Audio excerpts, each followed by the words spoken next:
so takes us longer to complete tasks at hand. Having Asperger's, not making sense. Our actions are different from you, a human too. Who am I? I'm a human too. I'm just like you with ASD. Who am I? I'm a human too. I'm just like you with ASD.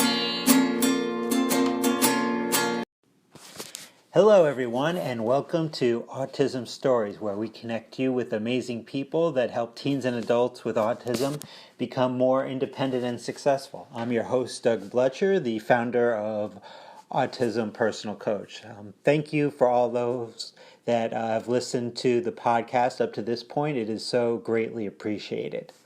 If you haven't done so yet, you can subscribe to the podcast to get easier listening access. We have 9 different podcast platforms now, including Apple, Google, Stitcher, and Anchor, to name a few. Today we are going to talk about one of my favorite topics, community. I always say we all need community, and next to food, water, and shelter, there may not be a more basic human need. Today we are going to talk with Eric Metzger, who will discuss this very important topic. Eric is the Director of Integration and Advocacy for Hamilton County Board of Developmental Disabilities. The mission of Hamilton County's Integration and Advocacy Department is to support opportunities for people with developmental disabilities to live full lives in the community, advocate for themselves and others on issues such as accessibility, and support families at each stage of their lives. We hope you enjoy today's conversation. Hi, Eric. It's great to see you. Great to be here. Yeah. I remember the first time when we met, I think the thing that really struck me about you is how passionate you are about helping people with disabilities. So I just wanted to know, where did that come from, and how did you get involved in the disability community? Okay, I had in 1988, I was playing professional football in the first European Football League, and that league kind of folded, and I came home and married my high school sweetheart and did not know what I was going to do. A friend of mine asked me if I would volunteer for a week at what was then called a workshop. It was strictly teaching people skills to work and or some just care issues. There were about 150, 200 individuals with disabilities. So I walked in completely overwhelmed. I was so overwhelmed. I was like, "I'll finish my week and I will not come back. This is so different." I had not really met people with disabilities before, but within a week I was hooked. And several months later, I just knew that's what I was going to do for the rest of my career. And it really was the value of the people themselves, recognizing that, hey, they're people like everybody else, but they have all these gifts. Everything I've learned in the field comes from those guys, and just their sense of, their own sense of value that was pretty deep. And I think the other part of that is just empathy that I learned coming up through a family who struggled economically, a steel family that as the steel industry closed, and that everybody just took care of everybody. That's what you did, and so that's kind of where it all started. So in doing research for this podcast, I came across a quote from you that I really love, so I wanted to kind of share that today. So you said, "Integration is not a privilege, it's a right. Every person has a right to an opportunity for friends and a regular life in the community, no matter who they are." So why don't you talk a little bit about that and expand upon that? Sure. It came to me in the quote. The reason for the quote is that I really feel like people they don't need to ask permission to do life. And what we've done is we've treated it as if they have to get it like it's a library card, or like it's a immigration card, or it's a something that says that they have to get something in order to get. When in fact they're a citizen like everybody else. And I think it's important with that quote is they're giving something to the opportunity. It's not that the people that we serve are simply takers. They have things that contribute that are awesome for society. So that's really where that comes from. Right. So there's certainly barriers to inclusion, and I think there's definitely a lack of support, particularly for adults, and definitely a lack of knowledge in terms of how to develop community. So what are some of the things you've seen that are sort of best practices in helping teens and adults develop community? Well, first of all, I think it's dispelling the myth that while it is an experience of people, I think that there is a widespread. I shouldn't say a myth, because there's truth in it, but I think it is far overstated that the community is not ready to support people with disabilities. That is not my experience at all. I've been just overjoyed and amazed by how many people in the communities all over Cincinnati, Hamilton County, are willing to be hospitable, give and take kind of citizens and businesses and those kind of things. But I do think approach has a lot to do with it, and I think a couple things that are really important. It's very important in our field that we recognize, most of our entry-level employees are called something along the lines of caregivers of some kind. Mm-hmm. And I think that purports a certain image, and it's true that we provide care, but that is a different skill set than community building. And so I think one of the things that we really have to do is make sure that we're giving all the folks in our field and families skills that really lend themselves to community and building relationships, creating those opportunities. The other thing that is critical is that we are asset-based and not deficit-based. Most people in their history, most people with disabilities have been looked at in order to qualify for services based on their deficit. What's wrong with you? Right. What diagnosis do you have? Those are not the way that we typically meet people. I have yet to go to a party and say, hey, thanks for having me here. I want to let everybody know that I have mental health issues, that I get sick on, if I eat fish, all these kinds of things. So what we want to do is recognize, first of all, everybody we serve, and this is so important to me, regardless of the depth and profoundness of their disability, regardless of that, have contributions to make, have gifts, have talents. And so number one is discovering who that person is. Do they have a sense of their own self, kind of their own elevator speech? Even if they don't have the ability to speak, do they have a sense of themselves, what they're about is number one. And then begin to discover what are their gifts, what are their talents, which may be lighting up a room just because they have so much joy, even though they may not speak.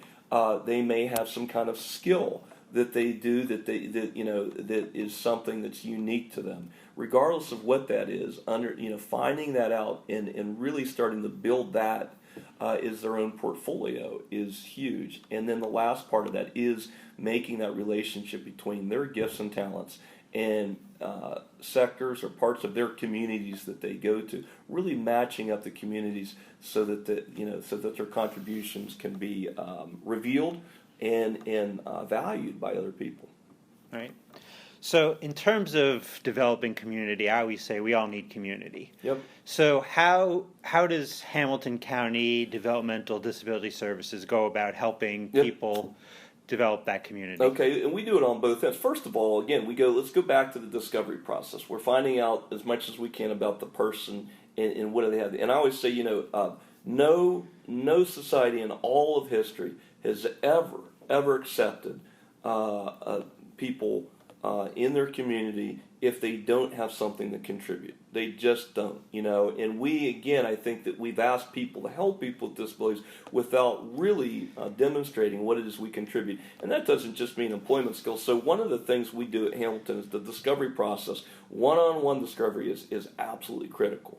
It's got to be customized to the person. Again, because we're talking about the whole spectrum of folks with intellectual, physical, and other barriers. So by doing that discovery, now we can begin to look at what's the match. So we're actually doing that on the end of both the individual with the disability and their family and their ability, what are they able to access. But we're also doing that with community members. What is it that our community partners want to give, and what is it that they need?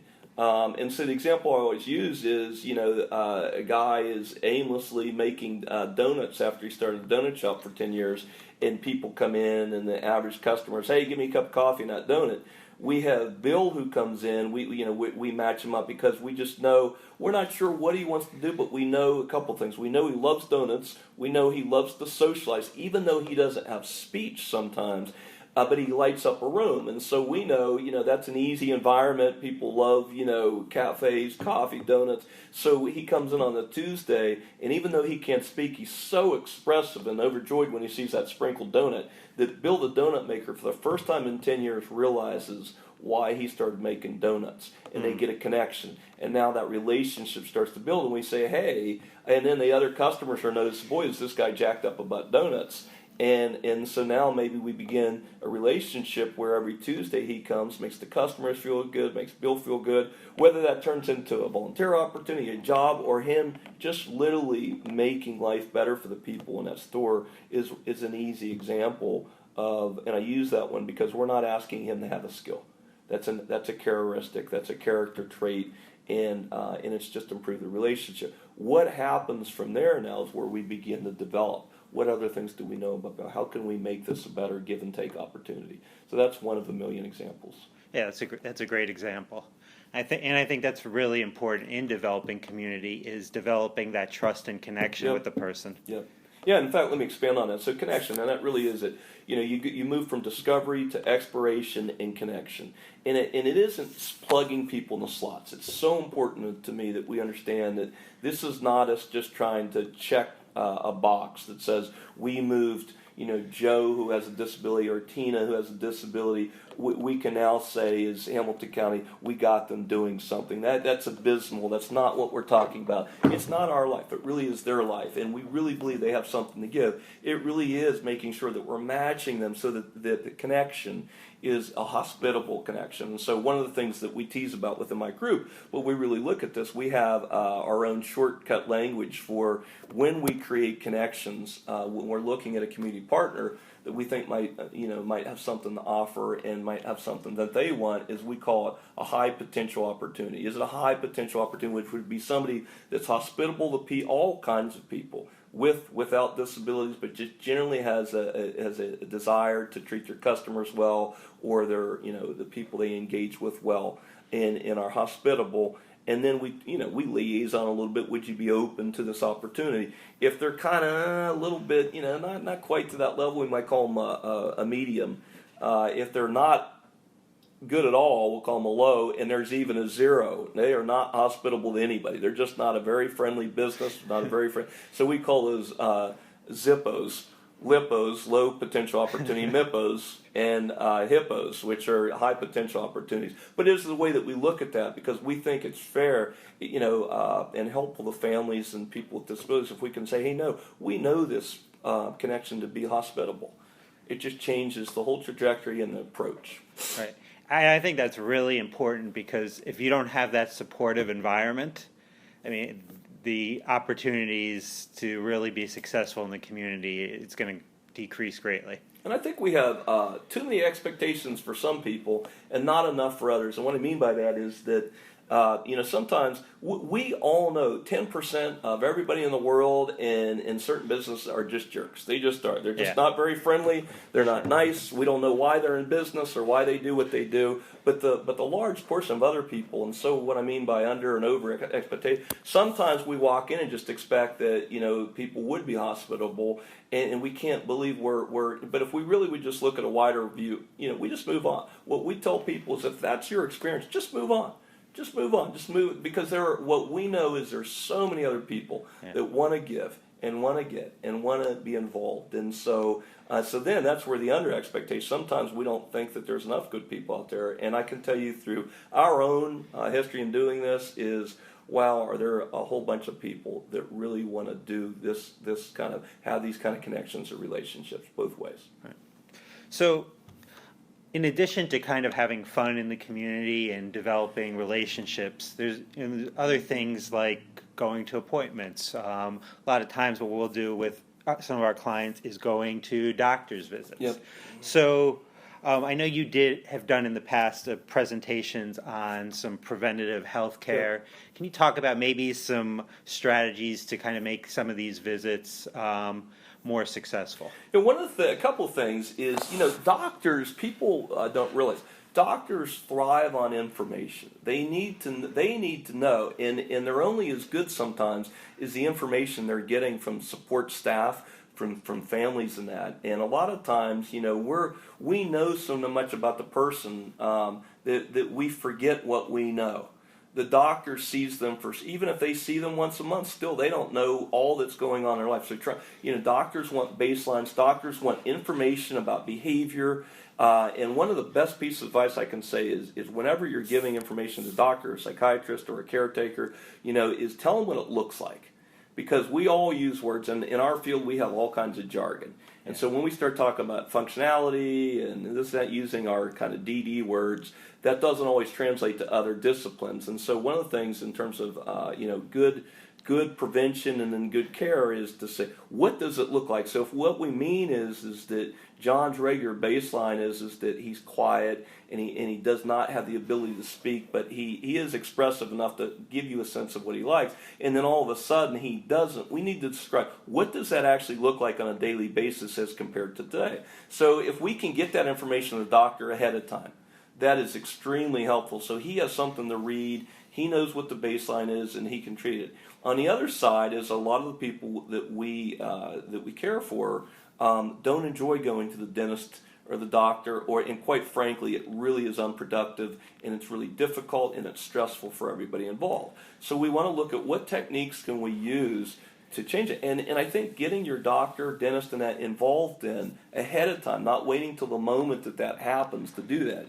ahead of time, say, are there alternatives? Is there a possibility that a caretaker could stop at the house? That's probably not the case, but in some cases it is. Is there some kind of prep we can do with the nurse ahead of time that makes that? Can we break the appointment up so that part of that is done, at one point in the week and another is done in the other week? So really just thinking about a strategy that reduces that stress. And also, I think it's very important to talk to your doctor, caretaker, dentist about, hey, look, while you're recommending a certain, operation, a certain procedure, what are the alternatives?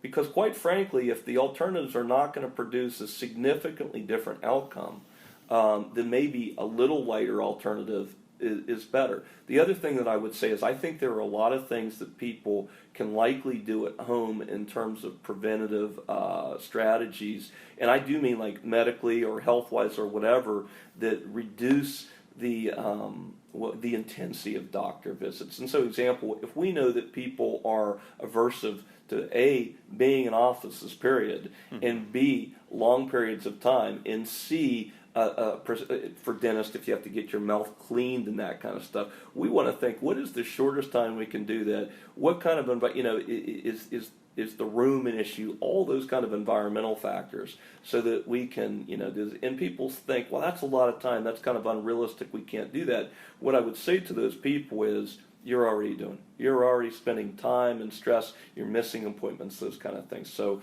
again, to wrap this all up, I think the best thing to do is give the professional that you're going to visit as much information ahead of time, some kind of profile that really says, if that baseline changes, you got to let them know that. And then again, talking to them about alternatives in terms of both the environment and the care. So, and then what are you able to do outside the office for the person? Yeah, planning and communication can go a long way. Can't Absolutely. It? Yeah. So, and I think another really important aspect of community is definitely housing and independent living. So talk about maybe what Hamilton County is doing to kind of help people to find independent living or semi-independent living. Yep. Okay. So, and I think this is really important. I had somebody really challenge me, because I'm so, obviously, as Director of Integration and Advocacy, I'm so supportive of the integration effort. But I had somebody really challenge me and say, people can be as lonely in a community living situation in an apartment as they are in more restrictive environments. Yeah. And I had to really chew on that, and I think they're right, and it's really made me think about that, and that was some of my good friends at the Ken Anderson Alliance, and really challenged me to think that way, and I think we both grew to the middle together about that. At the same time, as you suggested, I think it's critical that people have the most independent living situation they can. That does not mean that we should condemn them to loneliness and isolation. Yeah. So to your point is, a couple of things that Hamilton County is doing. One is, as we're looking, is at every affordable housing option. That is a huge national epidemic right now, is affordable housing for people. And so we're on several task forces working hard at that. We've dedicated money and staff to that purpose. We don't have all the answers yet, but we certainly are working toward it. Two is that we're looking at waiver options like shared living, things where we can, I just call them compromises of how do we get people most independent. But most independent means specific to them, right?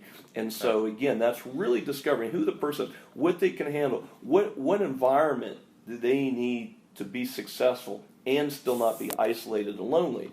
If you know somebody is not naturally able to make connections, not able to become a good neighbor without support, then to stick them in an apartment simply with staff who are simply going to come in and take care of their medications and stuff is in fact isolating them. You're really making that worse. And so I think thinking about would a roommate be appropriate for that person? What kind of roommate would be appropriate for? What might that relationship look like? Those kind of factors. So I think environmental is really important. That's something that we look at, the match for people. And then economic reality is, if people are challenged by their expenses and also challenged by their disability, maybe behavioral issues, maybe speech issues, maybe health issues, then you really do have to do some long-term planning. And that's one thing I'm going to highlight here is I really think thinking beyond the My Plan or the ISP, thinking beyond a year is so important. What should this look like? And every family and team member needs to be involved in and really giving the person, based on what we know about you, person with a disability, what should this look like? What would it look like? And making sure that's within the character of the person and then laying out features of development. And the last thing I'll say on that is I think it's important that we don't wish things for people. In other words, we just go, well, what I would wish for this person is this. If it's so far beyond their character, let's start with a little bit of what might it look like? Right. But is it within the character and the abilities of the person, and then start to build the supports around that person. And those supports should include non-systemic supports, which means the communities themselves. Where would they go to church, synagogue, or mosque? Mm-hmm. Where would they congregate? Where would they go to live life? Which is very different than saying you're just going to be stuck in an apartment. Right. Where's the transportation coming from? Yeah, absolutely. What do you have access to? Are you fully dependent on staff only to get access to places? So, and then the big one that we'll probably talk about here is just the epidemic of loneliness we have among people and social isolation. So what do you, in terms of the isolation, what do you think are some good strategies to kind of combat that? Well, a couple of things. So let's talk about what that really means, loneliness. What we know is regardless of age, from toddler to death, so to speak, is we know that when you I've asked up to a couple thousand people in all kinds of venues, how many people that are served with developmental disabilities are inherently or most often lonely? And the answer that will come out of crowds is, with no exception, is 80 to 90%, which is epidemic. Is compared with about 23% of the rest of the population, and even our elderly population is around 30%. Ironically, just as feedback, it's the age 40 to 60 that we're finding are pretty lonely too, and that's just the general population. So, how do we? What are some strategies we felt? Well, one is to understand a couple of things. Most of the people that we serve, most of the folks that we serve are one of three kinds of have one of three kinds of social gifts or antisocial behavior, and that is, so you have a good portion of the population that, regardless of whether they can truly speak or not, whether they have the language to speak in a way that people understand or not, have this desire to be with people and give other people a good feeling. Right? So they're social. There's another huge part of the population that we serve that don't have good social behavior. They're uncomfortable. They oftentimes might be very introverted and in their head and not really externalizing communication, which is off-putting to other people, or at least isn't welcoming, or it's just not seen. It's just not. Doesn't seem receptive and hospitable. But they may have a skill or something they do that brings value to people. So if you think about that, the first group of folks that are social bring value, right, just because they're making a connection. The second group of people that have kind of these skills or attributes that are worthy but not necessarily communication still can overcome that separation, because all of us, when we're valued for something, I look at some of our movie stars and entertainers, might be considered very antisocial, but if they can sing, or they can dance, or they can do some kind of computation, all of a sudden, that's that competency, deviancy kind of behavior. And then lastly, there's people that have both. They have skills of value or attributes of value, and they're very social. The reason that's important to understand those things, when you take the epidemic of loneliness, you can take that stuff, is our strategies for dealing with that is, again, understanding what the person is. What is it that they have to offer other people? And what can they give? People love to give. So if we can look at the match, and if we have a person that has autism, that in particular, if a person with autism really doesn't have a good sense of social skill or is socially awkward, putting them in a situation where we're just going to give them exposure and let him go at it is not going to be successful for him. It does take coaching. It does take...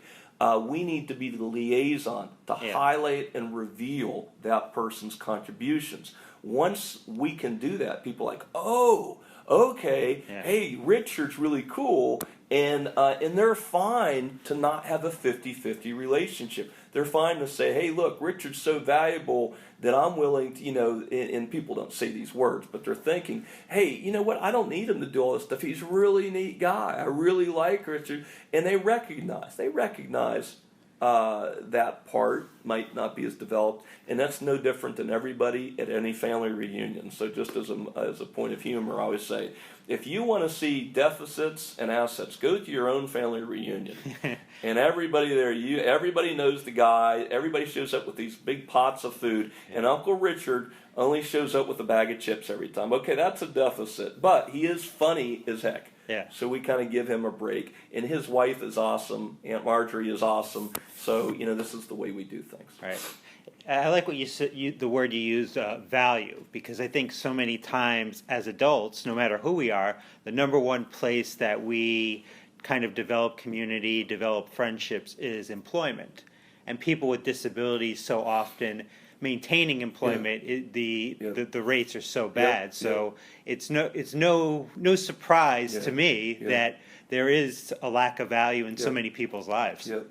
Yeah, and I think let's talk employment for a minute, because I think for me two main things to think about are this. One of the things, I'm going to go back to school here in a minute, but first of all, when we talk employment, I think a lot of times is we put so much emphasis on employment. I think the emphasis should be on contribution. Right. First, because contribution, this is what we do with our, with typical kids, where we're like, you don't ask a kid that's 14 to start out, at a corporation. You just don't do that, right? Or, we start them with starter jobs to start to build the responsibility, start to build the sense of what's going on. I also think that we can kind of over-prepare people and not give them exposure because they're getting them readiness.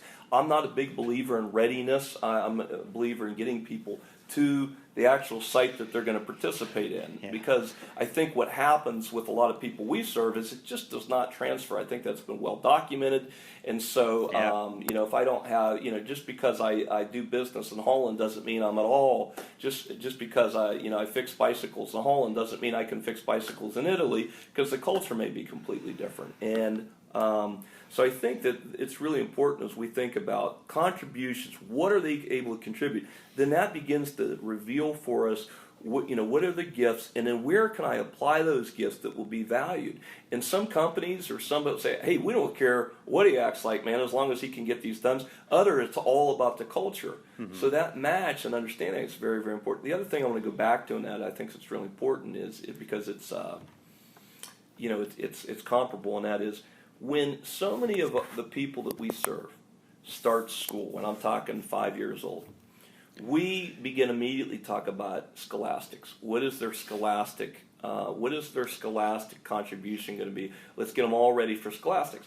And I fully recognize that a portion of the people that we serve with intellectual disabilities have excellent scholastic ability, but the larger majority do not. And I think it's insane that we start again with a deficit and we're just going to try to work on that weakness or that area of weakness. We have to do that. But what I would like us to do is stop talking about our 5-year-olds as students only and immediately begin in schools to talk about them as future citizens. Mm-hmm. So if you expand that all the way through their aging adulthood and talk about citizenry instead of employees, citizenry instead of churchgoers or mosque-goers or synagogue goers, if you talk about a larger citizen, now that opens up their opportunities, because now we can talk about the whole person. And one of the things, and I'll use an example, so many kids that I've run into and adults with autism, the complaint by their families is they play 14 hours of video games. I didn't know this for years, and it's just like so many folks play these, and so the moms typically are worried that, hey, my son, I cannot get him off the keys. Well, why? Let's really look at why that is. And I'm not a social scientist. I'm certainly know very little bit about gaming. But what I do know in working with a lot of folks with autism that do the games is, here's what I know. They can control the environment. Their ability to control the environment, control the communication, because they do communicate. Their characters communicate. So all here, no, he has no ability really to socialize. But he's socializing in a way, he's constructing something where within the game itself he's able to do the greetings and all these kinds of things. Why is it? Because he can control them. He can take his time, he can pause it, he can pause the game and think it, he can ask for help from other gamers about that, and he has the ability to do that. And there's all kinds of other stuff that are fascinating to people, why they play games. But I've been amazed by people who are way better at those games than I do. I think of a guy that I work with that has autism. He's so good at this. When I talk to him in the context of a game, his social skills are actually pretty amazing. Yeah.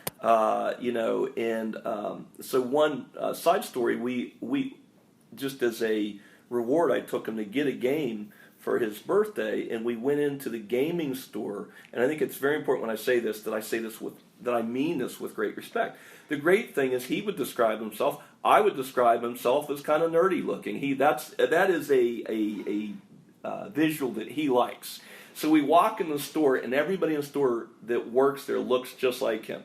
All of a sudden, his disability fades. His competence is raised, and he just starts talking in a way with those folks that he cannot talk to other people about. And now he has a social connection. So that's a little bit of, I think, what we're talking about. So I just think, really getting underneath the skin of folks and finding out those competencies and looking at their bigger self, and not only looking at as an employee, not only looking at them as a this or that or just as a volunteer, really helps open up the scale and then begins to breed possibility. Yeah, and I think that's a great example, because so many times I am frustrated because those that work with people with autism or other disabilities have a reluctancy to join their world to some extent. Right. But yet we're asking them to completely come into our world and and into the rest of the community. And I think and it's always the case, is it not, Doug, that if that happens a lot of times. And let's take the example of the counter example actually is the dad whose son clearly has athletic ability, and let's just say plays football, and is in, I would say, 6th grade. We don't know. We have no idea how good he is. But let's say at that moment he's really good. He's all in. All of us, I have girls, but all of us who've seen the sixth grade boy who's completely enveloped in sports, he's gonna be, and the dad's in it, and so we just start to project all the stuff. Sure. Well, in that case, so often society goes, "Oh, that's neat, man. He's really good at that." As you said, what's rather alarming if we step away from our DD side and say, so if a child with autism, since this just is our collective experience, yours and mine, so many like video games, is it the video game itself? Is that a bad thing? Well, certainly we want balance. Right. None of our kids, regardless of what they're into, artist, dance, whatever, they can't do it 24/7 and not have a balanced life. But I do think to not value that, to not look upon that with some level of value and say, what can we learn from this? Yeah. What can we pull? You're exactly right. Why wouldn't we start with their gifts? Your point. Yeah. And say, well, what can we get out of this that would be helpful? And I think people assume, well, we can't have everybody with autism playing games. You and I are not suggesting that. Certainly in the spectrum of autism, that isn't occurring. Correct. But I do think that we shortcut people because, as far as I know, it's a technical world. There's all kinds of things that we can gain from that they could get involved in, including clubs.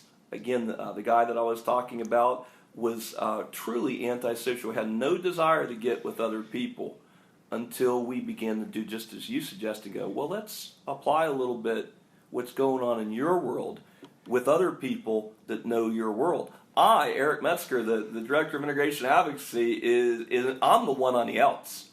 That's what I realized. And so the deal I brokered with this guy is, I'm just your idea guy. I'm not your staff. I'm just your idea guy. I know nothing about games. Can you be my advisor? Can you teach me? I did. That's exactly what I said. Yeah. I said, will you be my advisor? Because he would laugh at me. Right. He would laugh at me because of my ignorance in all these gaming things. I said, look, man, I'm never going to be good at this. Will you be my gaming expert? And I literally use this guy now when I work with other kids that have the same kind of, proclivity, and say, hey, I'll call him and say, hey, listen, what do I say to this guy? Like, what do I need to know about this? And, and that's really kind of cool. Yeah, humans love to help and they love to teach.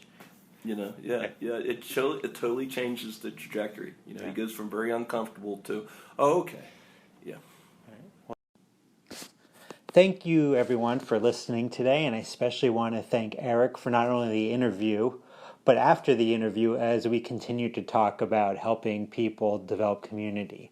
I think we're both so passionate about this that it's tough for, I know, me just to stop talking about this. And so often teens and adults with autism struggle with anxiety and as a result don't have success in their lives.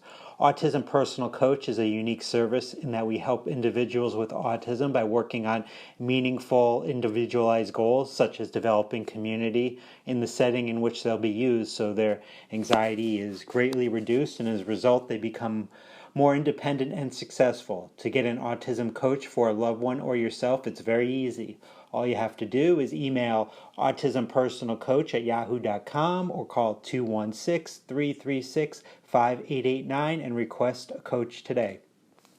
On next week's episode of Autism Stories, we will talk about self-advocacy with Barbara Rutt, who is an advocate for those with disabilities and special populations for the Lorain County Safe Harbor Genesis House. Talk to you then.